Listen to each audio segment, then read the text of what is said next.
ये competitive study of elements का है, अकेले ही सबके पास। आप चाहो ये बाकी जो है ये कोऑर्डिनेशन कंपाउंड काफी इंटरेस्टिंग है और इसके क्वेश्चंस भी हर साल आते हैं। ये ट्रांजिशन ये डिपेंडेंट है, इसको आप एक यूनिट मान के।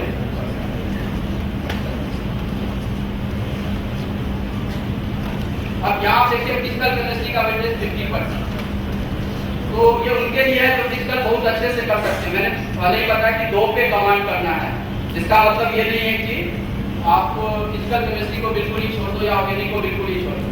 2 पे बहुत अच्छा कमांड इन द सेंस कि जो भी क्वेश्चन आए वो आपसे पढ़ने ही चाहिए, किसी भी लेवल का क्वेश्चन आए तो आपसे सॉल्व होना, जिसको बोलते हैं कमांड। और इतना कॉन्फिडेंट हो कि कोई भी पैकेज दे दे। क्लासरूम में ऐसी पढ़ाई होती है कि आप इवन एलएन का भी कोई मैटर ले लो तो सारे क्वेश्चंस आपसे सॉल्व हो जाएंगे। किसी भी दुनिया के किसी भी इंस्टीट्यूट का आप ले लो पैकेज तो आपसे सॉल्व हो जाना चाहिए। इस लेवल पे पढ़ना या कोई भी क्वेश्चंस ले लो उससे रिलेटेड, इसको बोलते हैं कमांड। तो कमांड तो आपको किसी 2 पे करनी है और एक में आप अपना चॉइस से चैप्टर पे कमांड करो। बाकी बेसिक तो सबका मालूम होना ही चाहिए, क्योंकि अगर अभी नहीं होंगे तो फिर एमपी पीएमपी के समय में आपको ये परेशानी आएगी।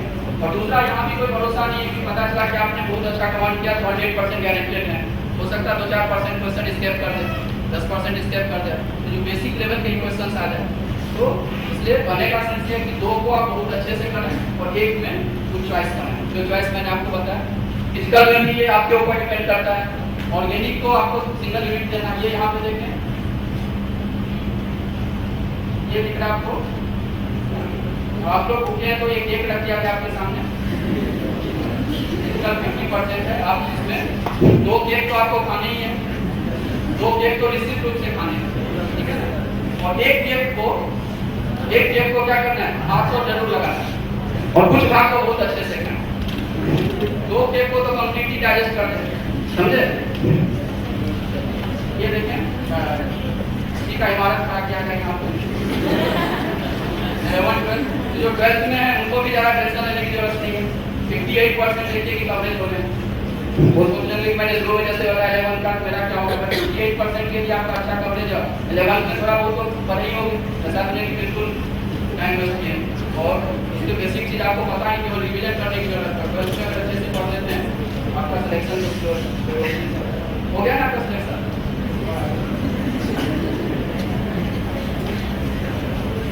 देखिए मेंस की बात करें तो मेंस के लिए ऐसा नहीं कि आप स्क्रीनिंग का हो गया उसके बाद आप तैयारी शुरू करें। आपको कॉलेज से ये टारगेट माइंड में सेटअप करके चलना पड़ेगा। मेरे कहने का सेंस ये है कि मैंने पहले ही बताया कि केमिस्ट्री क्या रसीला सब्जेक्ट है, 10+I। अब रसीला कब रहेगा, जब उसको आप कंसंट्रेट बनाओ। सॉल्यूशन को यदि डाइल्यूट कर देते हो तो सारे रस खत्म हो जाएंगे। यहाँ डाइल्यूट करने का मतलब है कि मल्टी मटेरियल का प्रयोग ना करें। कई स्टूडेंट की आप आदत होती है कि मैं कुछ यहाँ से पढ़ लें, कुछ कोचिंग का नोट देख लिए, कुछ वहाँ देख लिए। अब अपने टीचर पे विश्वास करो। मैं मानता हूँ कि आपको जो क्लास में पढ़ाई जा रही है that is more than sufficient. इससे ज़्यादा आपको कुछ भी पढ़ने की आवश्यकता नहीं है। घर पे उसमें आप बिल्कुल ही टाइम वेस्ट ना करें, क्योंकि बिल्कुल रिसर्च चीज़ जो होती है वो चीज़ आपको क्लासरूम में पढ़ाई जाती है। तो आप केवल क्वेश्चन का ज़्यादा से ज़्यादा सॉल्व करें। जितना ज़्यादा क्वेश्चन सॉल्व करेंगे वही आपके सिलेक्शन के मार्क्स को आगे बढ़ेंगे। और इसमें खास करके मेंस के लिए मैं कहना चाहूँगा कि एनसीईआरटी का थ्योरी आप भले ही ना पढ़ें, यदि आप लेकिन उसके क्वेश्चन एक जरूर सॉल्व करें। मेंस के बारे में मैं बोलना चाहूँगा, जो फिजिकल, ऑर्गेनिक, इनऑर्गेनिक। फिजिकल में भी जिस चैप्टर को आप अच्छे से कर रहे हो उसके ही क्वेश्चन सॉल्व करें। यदि पूरा कर पाते हैं बहुत अच्छी बात है, नहीं तो और ऑर्गेनिक, इनऑर्गेनिक 2 जिसपे आप कमांड कर रहे हो उसके तो आप मैक्सिमम क्वेश्चन करो, उसमें तो कुछ भी नहीं छोड़ना है। और एक जो आपके पास चॉइस है, देखिए इसमें 3 प्रकार के ऑप्शन आएंगे। एक तो कुछ स्टूडेंट्स ऐसे होंगे कि फिजिकल, ऑर्गेनिक, इनऑर्गेनिक तीनों में उसमें 2 पे आपको कमांड करना है। ये आपके ऊपर डिपेंड है कि आपका मैथमेटिकल पोर्शन अच्छा है तो फिजिकल है, और ऑर्गेनिक, इनऑर्गेनिक में से किसी एक को चॉइस है। या जो ऑर्गेनिक, इनऑर्गेनिक लेना चाहते हैं, ऑर्गेनिक और इनऑर्गेनिक को मेन लें और फिजिकल में कुछ सेलेक्टेड पे अच्छी कमांड करें और बाकी का बेसिक पता होना चाहिए जितना कि क्लासरूम में पढ़ाई हो रही है। आपको बिल्कुल ही रेगुलर क्लास अटेंड करना है। अपन सोचते हैं कि 1-2 क्लास छोड़ देंगे तो क्या होगा। आप बताओ कि अगर एक कैच छूट जाता है, वही कैच क्या होता है, हाथ में महंगा पड़ जाता है। तो ये आपका एक कैच छूट गया, एक क्लास छूट गया है ना। यहाँ तो बहुत सारे ऐसे महानुभाव बैठे हुए हैं कि 20-25 कैच भी छोड़ चुके हैं, फिर भी उनको कोई टेंशन नहीं। अब समझ लो एक कैच से आपकी हार हो सकती है। जिन्होंने 10, 15, 20, 25 कैच छोड़ दिए उनकी क्या हालत होगी, उनके तो भगवान ही मालिक है। हम लोग इंसान तो कुछ कर ही नहीं सकते। इसलिए क्लासरूम का पर आपको बिल्कुल ध्यान देना है, कंसंट्रेट करना। मेडिकल वालों के लिए मैं बोलता हूँ कि क्लासरूम में जो पढ़ाई जा रही है वो बेटर, उससे उसी को आप एक गुरु मंत्र मान के बिल्कुल ही बहुत अच्छे से तैयारी करें, बिल्कुल भोग जाए और क्वेश्चन जितना जितना सॉल्व कर सकते हैं उसमें बिल्कुल ना करना है। दो जिसमें आपको कमांड करनी है उसके बहुत अच्छे और कुछ सिलेक्टेड टॉपिक। वही चीज यहाँ भी मैं कहना चाहूँगा, वही जनरल ऑर्डिनरी केमिस्ट्री, ये तो आपके लिए भगवान है, उनकी संख्या भले ही कम दिख रही है, उससे कोई मतलब नहीं है, इसके बिना आपको बाकी की चीजें समझ में नहीं आएगी। और जैसे दोनों के बारे में मैंने बताया कि पॉलीमर्स और बायो, ये बोनस मार्क्स देने वाले हैं बायोलॉजी वालों के लिए, खास करके करेंगे कम पढ़ते ही बहुत अच्छा कर सकते हो। 4-5 पेज में मैं समझता हूँ इसके मेथड्स सिमट जाते हैं। आप समझो कि 4-5 पेज, कहाँ पूरी ऑर्गेनिक केमिस्ट्री 500 पेज की और कहाँ 10 पेज, 500 बनाम 10, 500 पेज और कहाँ 10 पेज में आपका पूरा काम बन रहा है। देखिए उससे पहले भी आपने देखा कि उसके अच्छे वेटेज, यहाँ भी देखो आप पॉलीमर्स, बायोमोलिक्यूल्स में तो 80% चीज आपको बायोलॉजी में कवर कर लेते हैं, केवल इसमें आपको 20% चीज ही कवर करनी है और पॉलीमर्स की तो लिस्ट मिल जाती है। ये सब आप ये ऐसे ही ऑर्गेनिक केमिस्ट्री में देखते हैं, यहाँ भी आप वही चीज, जिसको चाहे तो आप छोड़ते हैं कि फिजिकल ऑर्गेनिक पे अच्छी कमांड है तो, और नहीं है तो इसको पढ़ना ही है और इस चीज़ को प्रैक्टिस करें, क्वेश्चन जितना ज़्यादा कर सकते हैं और लिखने की प्रैक्टिस करें, क्योंकि मेंस में वही काम देना है। आप चाहें तो टेस्ट सीरीज भी ज्वाइन कर सकते हैं, कोई दिक्कत नहीं है, क्योंकि सारे कॉन्सेप्ट फंडास को हम लोग क्लियर कर देंगे। बाकी आप लोग को क्वेश्चन प्रैक्टिस या टेस्ट सीरीज ज्वाइन करके अपने आप को इम्प्रूव करना हो। इसके लिए कोई रोक टोक नहीं कि आप सोचेंगे कि हम जीटी में पढ़ रहे हैं, कहीं दूसरे जगह का टेस्ट सीरीज ज्वाइन ना करें या दूसरा मटेरियल ना देखें। दूसरा मटेरियल पढ़ने के लिए नहीं है, क्वेश्चन सॉल्व करने, क्योंकि हम लोग को अपने ऊपर इतना कॉन्फिडेंस है कि जिस लेवल से हम पढ़ाते हैं, दूसरे आप किसी भी इंस्टीट्यूट का कोई आप मटेरियल ले लो, उसके सारे क्वेश्चन आपसे सॉल्व हों। मेन पर्पस ये है कि आपको स्मार्ट बनना है, ऐसा नहीं कि आप किसी को फाइनली मान लें। नोट्स जो क्लासरूम में नोट्स हैं वो फाइनल रहेंगे, लेकिन क्वेश्चन सॉल्व करने के लिए आप मल्टी मटेरियल का यूज कर सकते हो। वहाँ पर सॉल्यूशन क्या होगा, डाइल्यूट नहीं होंगे, exceptions are always there. Chemistry तो पूरा एक्सेप्शन से ही भरा हुआ है, यहाँ के एक्सेप्शन होगा। क्वेश्चन पेपर सॉल्व करने के मामले में यहाँ डाइल्यूशन नहीं होगा, लेकिन मल्टी मटेरियल पढ़ने के मामले में यहाँ पे क्या देंगे, डाइल्यूशन। इसलिए मैं अंत में यही कहना चाहूँगा कि जो महाबुद्धिमान होते हैं वो दूसरे की गलती से सीखते हैं। जैसे बहुत सारे आपके ड्रॉपर्स होंगे जिन्होंने गलती की, जिसके कारण उनका सिलेक्शन नहीं हुआ, तो जो सारी चीज़ें बताई गई उसको आप अडॉप्ट कर लोगे और आपका सिलेक्शन हो जाएगा।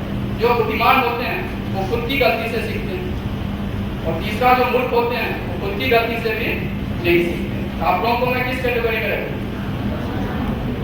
ए B C, none of the above, क्या होगा ए में, सी में रखते हैं। ए में कितने स्टूडेंट है, आप उठाएं जो महाबुद्धिमान है। ऑल ऑफ द अबव भी एक कैसे, none of the above, all of the above, क्या होगा। कुछ लोग होंगे तो महाबुद्धिमान भी होंगे, थोड़ा बहुत बुद्धिमान भी होंगे, थोड़ा बहुत मूर्ख भी होंगे, ऐसे भी कोई नहीं। तो दोस्तों, माय डियर फ्रेंड्स, अभी जमाना ऐसा होगा कि बुद्धिमान बनने से भी काम नहीं चलेगा, आपको महाबुद्धिमान बनना पड़ेगा। दूसरे जो गलती कर रहे हैं उस गलती से सीख करके हम आगे बढ़ते हैं। उसी गलती को सुधारने के लिए इस सेमिनार का आयोजन किया गया, इस वर्कशॉप का, इस महाकुंभ का आयोजन किया गया, इससे आप भरपूर फायदा उठाएं। और मैंने पहले बताया कि ऐसा नहीं कि अभी जो शेड्यूल में आके और घर पे जाके भूल गए सारी चीज को, इसलिए बुकलेट आपको दी गई है। जब भी ऐसा लगता है, जैसे आपको मार्क्स अपॉन आवर्स बताए गए और AR सर ने आपको बहुत अच्छे से समझाया, तो आप देखें कि एक पूरा एनालिसिस आपके सामने है। इसलिए जो पूरा प्रिपरेशन है, कहते हैं ये पूरा क्यों किया गया, आप सोचोगे कि ये इतनी सारी चीजें क्यों की गई, इतनी प्लानिंग क्यों है, तो कहते हैं proper planning prevents the poor performance, proper planning prevents the poor performance. तो आपके पुअर परफॉर्मेंस को हम लोग प्लानिंग करके ही खत्म करते हैं। इतना अच्छा प्लान करके दे दिया आपके हाथ में कि आपका पुअर परफॉर्मेंस तो ऐसे ही खत्म हो गया। उस मार्क्स पे आपको पढ़ने हैं, जो आपको वेट बताया गया, जो रास्ते बताए गए, उसको कंटिन्यूसली फॉलो करना है। अगर इतना भी नहीं कर पाएंगे अब क्या करोगे, इतना तो करना पड़ेगा। सेकेंड गॉड करने जा रहे हो, इतनी बड़ी चीजें हैं, इतने बड़े तोहफा मिल रहे हैं आपको, थोड़ा बहुत मेहनत तो करने पड़ेगी।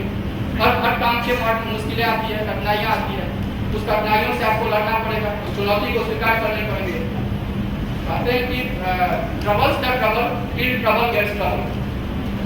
ट्रबल्स, मैं इसको फिर दोहराना चाहूंगा, troubles the trouble till trouble gets trouble. परेशानियों को इतना भी परेशान करो कि परेशानी खुद ही परेशान हो, परेशानियों को इतना भी परेशान करो कि परेशानी खुद ही परेशान हो। आप जानते हैं कि परेशानी किसके पास आती है? जो आलसी होते हैं, जो मेहनत नहीं करना चाहते हैं, उन्हीं के सबसे अच्छे दोस्त परेशान होते हैं। आते ही उनके पैर होते हैं, चरणों तक लगते हैं, चाय पिलाते हैं, नाश्ता कराते हैं, परेशानी बैठो मेरे साथ, मेरे दोस्त ज्यादा बनेंगे। वो अपने आप को परेशानी, और जो मेहनत करने वाले बच्चे हैं, जो जिंदगी में जिनको आगे बढ़ना है, जिनको वास्तव में अपने आप को सेकंड गॉड सिद्ध करना है, जैसे सर ने आपको बताया डॉक्टर के बारे में, इतने सारे मेडिकल कॉलेज, तो मेरे को भी लग रहा था यार मैं फिर से तैयारी करता हूँ किसी मेडिकल कॉलेज में, इतनी सारी चीजें देख के मेरे को लग रहा था फिर आपकी एज में मैं फिर से चला जाऊँ, एक बार फिर से मेडिकल का तैयारी करूँ। कहाँ ये पढ़ाई पढ़ाने लिखाने में सेकेंड गॉड बनने की मेरी एक बार फिर से लालसा जरूर थी, लेकिन खास वो समय नहीं। लेकिन आपके पास भरपूर टाइम है, ये अपॉर्चुनिटी मिला हुआ है। अपॉर्चुनिटी को जो सौभाग्यशाली पुरुष होते हैं, अपॉर्चुनिटी जो होते हैं उनका भरपूर फायदा उठाते हैं, और जो जिनका बैड लक होता है सारे अवसर को खो देते हैं। दोस्तों, आपके पास बहुत ही अच्छा अपॉर्चुनिटी है, इनको पूरी रूप से भजाएं, और जितने भी उसको भजाने में बिल्कुल ही ना चुकें, भरपूर फायदा उठाएं और सेकंड गॉड बन के दिखाएं। ये करोगे कि नहीं? आप सेकंड गॉड बनना है